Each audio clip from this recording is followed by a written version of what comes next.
వి gold trusted gold buyers మీరు తాకట్టు పెట్టిన బంగారాన్ని విడిపించి ఈ రోజు ఉన్న మార్కెట్ ధరకు కొనబడును. పాపం ఆ ఊర్లో ఇంటి దగ్గర కూర్చొని ఆ అరుగు మీద కూర్చొని పక్కన వాళ్ళతో కబుర్లు చెప్పుకోవడం, ఆ వచ్చిపోయే వాళ్ళతో మాట్లాడుకోవడం ఇవి బాగా అలవాటు సార్. అందుకని కాసేపు కూడా ఆ రూమ్ లో ఉండలేకపోయారు సార్ వాళ్ళు. ఇక్కడ ఏం మనకి ఇరుగు పొరుగు ఉండరు. ఎవడు వాళ్ళ వాడితే ఆ ఇంట్లో ఉంటే వాళ్ళే అంతవరకే సార్. అదే పక్కింటికి వెళ్ళి మాట్లాడేది వీళ్ళకి ఏంటంటే బయట కూర్చొని ఇప్పుడు పైగా నువ్వు ఇంత సక్సెస్ఫుల్ గా నీ గురించే కబుర్లు జరుగుతూ ఉంటాయి నాకు తెలిసి. అంతే సార్, ఏదో ఒకటి వాళ్ళకి సరదాగా ఏమో 1,00,000 కబుర్లు చెప్పుకుంటారు. ఈ నెల్లి బయట బ్రహ్మంగారి మఠం అని ఒకటి ఉంటుంది సార్ మా ఊర్లోనే. ఆ మఠం దగ్గర అరుగు మీద కూర్చుంటూ ఒక 20 మంది కూర్చొని అందరూ హ్యాపీగా జోకులు చెప్పుకుంటూ వాళ్ళు సరదాగా ఎంజాయ్ చేస్తుంటారు. ఆ పొలానికి ఒకసారి వెళ్ళి చూసి వస్తే చాలు, ఆ మోటార్ ఆడుతుందా లేదా. వ్యవసాయం చేస్తున్నారా? ఇప్పుడు ప్రజెంట్ మనకు కొనుక్కున్న పొలం కౌలుకి ఇచ్చేసాం సార్. ఎవరొకరు చేస్తుంటారు. వీళ్ళకి కొంచెం వయసు అయిపోయింది కదా సార్ ఇంక ఈ టైంలో. అదేలే, కులదీపకుడివి నువ్వు. ఎందుకంటే ఇది నిజంగా ఒక సినిమా కథ చెప్పాలంటే. ఇదే ఒక సినిమా కథ. ఎందుకంటే నువ్వు అన్ని పోగొట్టుకున్న ఇంటికి మళ్ళీ అన్ని తీసుకెళ్ళేవాడు. ఇదంతా బాగానే ఉంది. మరి ఏంటి నీ శ్రీ మహాలక్ష్మి ఎప్పుడు ఏం కదా అసలు? సార్ అది చూస్తున్నాం సార్. ఇంకా అంటే మనం ఒక 2 years ఆగి చేసుకుందాం అనుకుంటున్నాను సార్ ఇప్పుడే. అవునా? అంతే సార్. లవ్ గట్ట ఏం పడలేదా? నేను నాకు ఏవో 1-2-3 విన్నాను నేను. బీటెక్లో అలాంటిది ఉండేది సార్. పాపం అమ్మాయికి పెళ్ళి అయిపోయి ఇప్పుడు పిల్లలు కూడా ఉన్నారు. మనం ఆ టాపిక్ మాట్లాడుకున్నా బాగోదేమో. బీటెక్ చాలా ఓల్డ్ చాప్టర్ అయిపోయింది. తర్వాత లేదు సార్, ఇంకా అక్కడతో నిజం. అంతే సార్, నిజంగా సార్. అంతే సార్. ఎలా బీటెక్లో బీటెక్ గురించి నేను అసలు ఎత్తట్లేదు అసలు. బీటెక్ చాలా ఓల్డ్ స్టోరీ.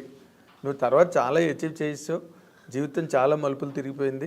అదే సార్, చాలా సమున్నత స్థాయికి వచ్చావు. బీటెక్ ఎవడు అడుగుతాడు ఇంక నేను? ఇప్పుడు నువ్వు ఆ సర్టిఫికెట్ కూడా దాచుకోకలేదు ఇంట్లో.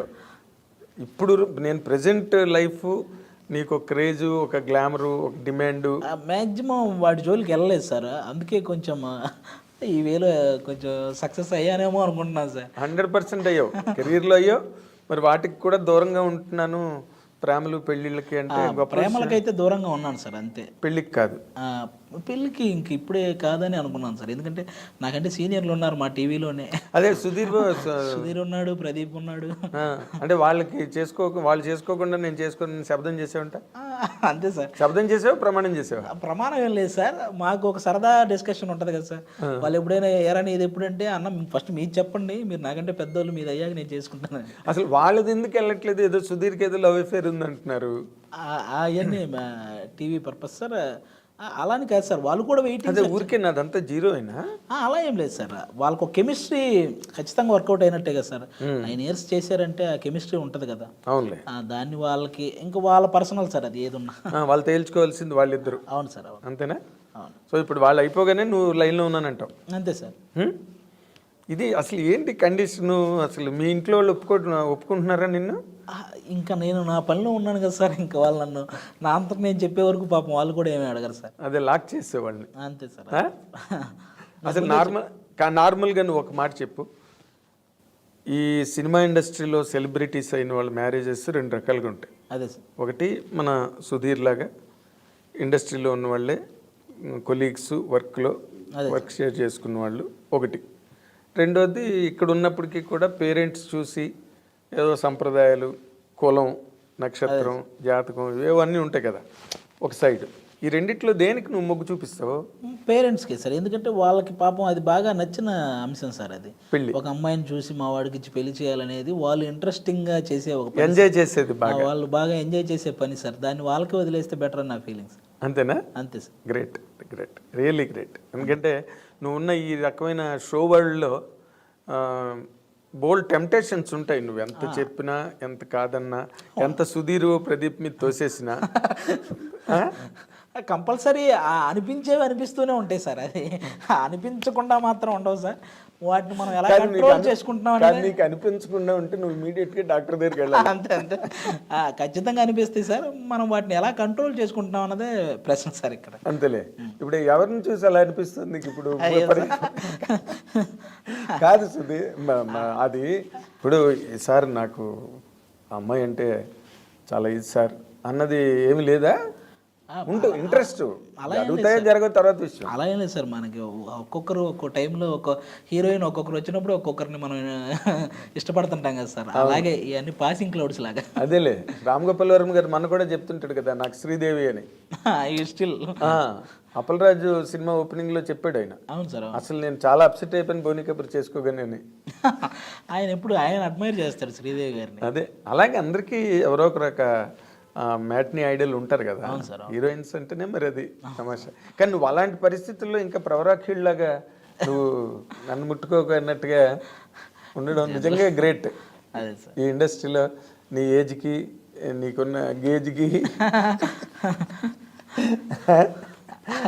అంతే సార్, కంట్రోల్ అంతే. నార్మల్గా ఇప్పుడు నువ్వు పనిచేసే వరల్డ్లోనే మాట్లాడుకున్నావు.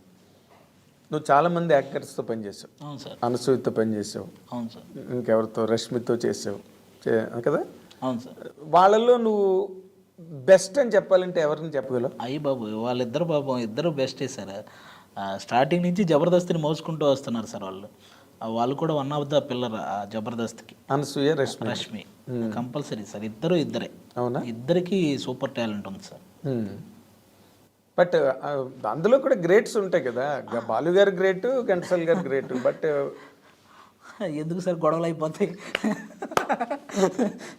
ఎవరి పేరు చెప్పిన, ఎందుకంటే ఇద్దరితో నేను వర్క్ చేయాల్సిన వాడిని. అదే నిన్ను చంపేస్తారేమో. నువ్వు అక్కడికి వెళ్ళి అనసూయ గ్రేట్ అంటావా అని రష్మిని గ్రేట్ అంటావా అని అనసూయ. అంతే సార్. వాళ్ళతో వర్కింగ్ ఎట్లా ఉంటుంది నీకు? చాలా బాగుంటుంది సార్. ఇద్దరు స్పోర్టివ్నెస్ ఎక్కువ సార్ ఇద్దరికి. ఎందుకంటే నేను ఇద్దరితో వర్క్ చేస్తాను, ఇద్దరి మీద డైలాగులు వేస్తుంటాను, చాలా స్పోర్టివ్గా తీసుకుంటారు సార్. ఓకే. ఇప్పుడు నార్మల్గా రష్మి అంత సోషల్ మీడియాలో అంత హల్చల్ ఏమి ఉండదు, కానీ ఏదో ఉంటుంది తనకు ఉన్నది. కానీ బట్ అనసూయ మాత్రం మామూలు రేజ్ కాదు, ఫైర్. అనసూయ కూడా పాపం ఏం ఉండదు సార్. ఆ కాసేపు ఏదన్నా కోపం వచ్చిందంటే కాసేపు అలా మాట్లాడతారేమో, కానీ వెంటనే చాలా సాఫ్ట్ సార్ ఆ అమ్మాయి. అవును, చాలా సాఫ్ట్. బట్ నువ్వు సాఫ్ట్ అని మనం అనుకుంటాం, బట్ సోషల్ మీడియాలోకి వచ్చేసరికి మామూలు ఫైర్ కాదు. అంతే సార్. తను ఏదో అంటుంది, ఇంకా అక్కడి నుంచి ఫ్యాన్స్, నెటిజన్స్. అంతే సార్. నాకు తెలిసి ఆ అమ్మాయి ఏం చేసినా ఒకవేళ ఆ అమ్మాయి రైట్ అనుకుంటే ఆ టైంకి చేసేస్తుంది సార్. అందులో మరి వెనక ముందు ఆ అమ్మాయి రైట్ అనుకుంటే చేసేస్తుంది సార్ అందులో. అదేలే, తను మళ్ళీ అక్కడ ఉన్నప్పుడే చాలా సెన్సేషను, మన యాంకర్గా ఉన్నప్పుడే. ఇంకా రంగమ్మత్త అయిన తర్వాత రేంజ్ మారిపోయింది. కానీ బాగా చేసింది సార్ ఆ అమ్మాయి, రంగమత్తగా చాలా బాగా చేసింది. రీసెంట్గా పెద్ద కాపు సినిమా రిజల్ట్ ఎలా ఉన్నా కూడా ఆ అమ్మాయి క్యారెక్టర్ బాగానే ఉంటుంది సార్.